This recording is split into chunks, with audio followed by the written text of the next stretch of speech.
ये भारत ही एक ऐसा एक देश है जिस देश में चरित्रवानों की पूजा होती है। चरित्र से गिरे हुए को पूजा हमारे देश में आज भी नहीं होती है।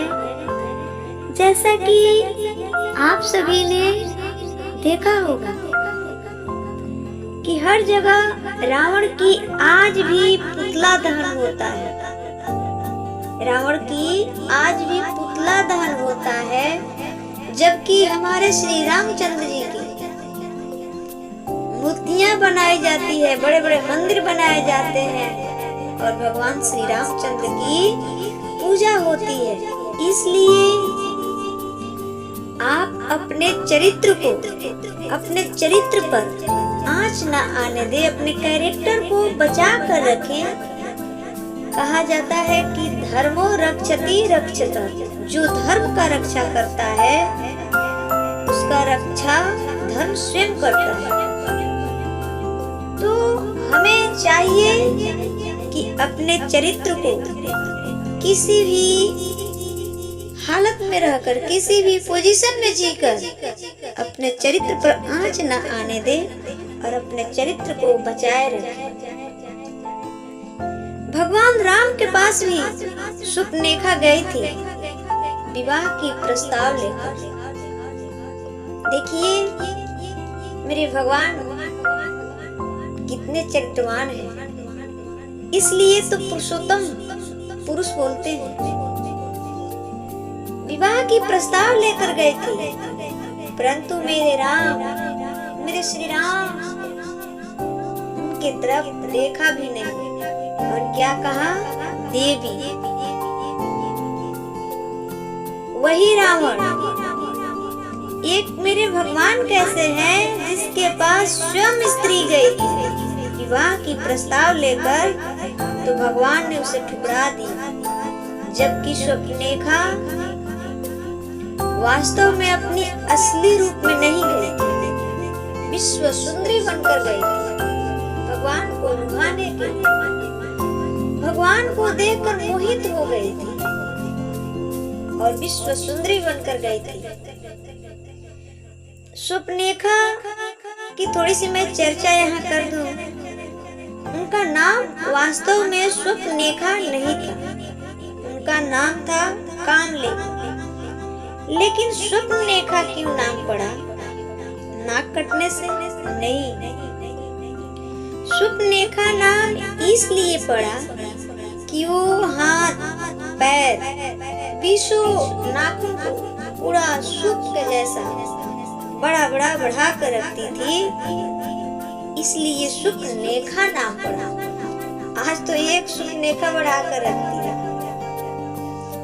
आज तो प्रत्येक लोग शूर्पणखा ही जैसे फैशन मानते हैं, मॉडल मानते हैं, लेकिन ये मॉडल नहीं हो सकता है, ये गलत आचरण है। उनका नाम कामलेवी था।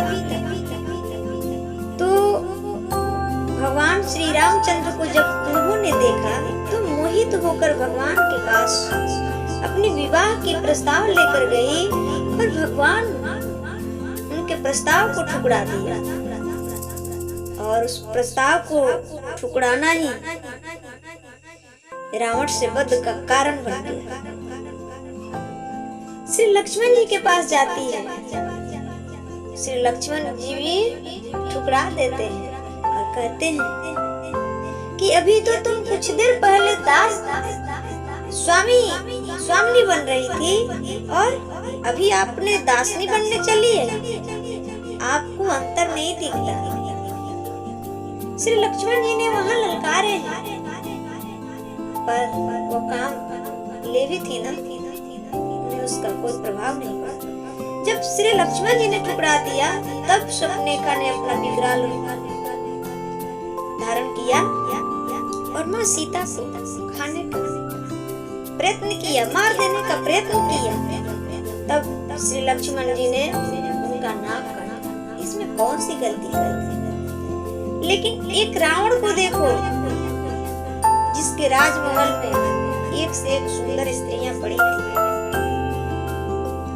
एक से एक उनके यहाँ सुंदर स्त्रियां थी, लेकिन वो इतना चरित्र से गिरा हुआ था कि माँ सीता पर भी आकर्षित हो गई।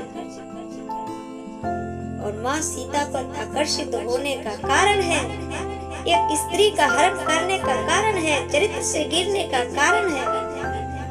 आज भी जगह जगह पर रावण की पुतला दहन होती है और श्री रामचंद्र जी का आज भी पूजा होता है। इसलिए तो हमारे भगवान आदर्श पुरुषोत्तम पुरुष कहलाते हैं। जीत तो हमेशा सत्य की होती है, असत्य की जीत तो कभी होगी ही नहीं। सत्य प्रशांत हो सकता है, क्योंकि असत्य के पीछे मूर्खों की झूठ होती है और सत्य हमेशा अकेला चलता है। सत्य जो होता है वो कड़वा होता है, वो तीखा होता है। आप लोग कभी नीम का पेड़ जो होता है उसका दातुन जब कीजिएगा तो कभी तीखा ही लगेगा, वो मीठा नहीं लग सकता है, लेकिन स्वास्थ्य के लिए, दांत के लिए फायदेमंद है। उसी प्रकार सत्य हमेशा कड़वा होता है, लेकिन भविष्य के लिए, आपके जीवन के लिए, आपके चरित्र के लिए फायदेमंद होता है। उसी प्रकार भगवान श्री राम ने अपना आदर्श स्थापित किया और आए हुए पास स्त्री को उन्होंने टुकड़ा दिया। और रावण ने क्या किया, इतनी पटरानियां होने के बावजूद भी माँ सीता का हरण किया। एक स्त्री पर लुभाया, जो चरित्र से गिर गया, जिसके कारण आज भी उनका पुतला जलाया जा रहा है।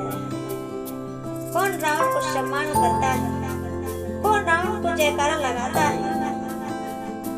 कोई नहीं ना। लेकिन भगवान श्री राम का जयकारा आज भी लगता है और सदियों सदियों तक लगता रहेगा। इसलिए निवेदन है कि आप सभी अपने चरित्र को बचाएं, चरित्र पर आँच न आने दें। इस धरती का सबसे बड़ा जहर कोई है पुरुष के लिए तो स्त्री ही है। इस धरती का सबसे बड़ा जहर कोई है पुरुष के लिए, वो स्त्री है।